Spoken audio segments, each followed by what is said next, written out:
Hello everyone, কেমন আছেন আপনারা? আশা করি সবাই ভালো আছেন, কিন্তু আমি খুব অসুস্থ, তাই আমার ভয়েসটা একটু অন্যরকম শোনাতে পারে। যাই হোক, আজকে আপনাদের জন্য একটা রেসিপি নিয়ে আসলাম, আমার মায়ের হাতের একটি রান্না, খুব সহজ একটা রেসিপি।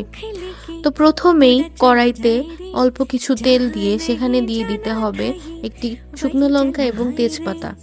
এরপর এখানে মা দিয়ে দিল জিরা। এরপর এটাকে ভালো মতো নেড়েচেড়ে এখানে দিয়ে দিবে নারকেল কুড়োনো।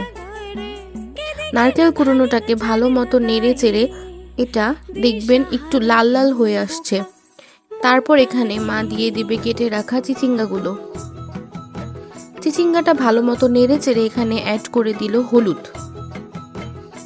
হলুদ দিয়ে ভালো মতো এটাকে নেড়ে চেড়ে নেবে, দেখবেন এরপরে এখানে একটু জল ছেড়ে দিয়েছে। এরপর এখানে অ্যাড করবে স্বাদ মতো লবণ। তারপর দিয়ে দিল চিনি। চিনিটা অ্যাড করার পর এটাকে আবারও কিছুক্ষণের জন্য ভালো মতো নেড়ে নিল।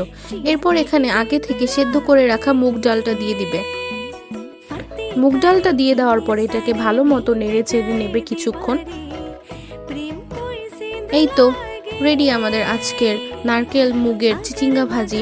আমার ভিডিওটি যদি ভালো লাগে অবশ্যই আমাকে কমেন্ট করে জানাবেন এবং লাইক, কমেন্ট, শেয়ার ও সাবস্ক্রাইব করে আমার চ্যানেলটির পাশে থাকবেন।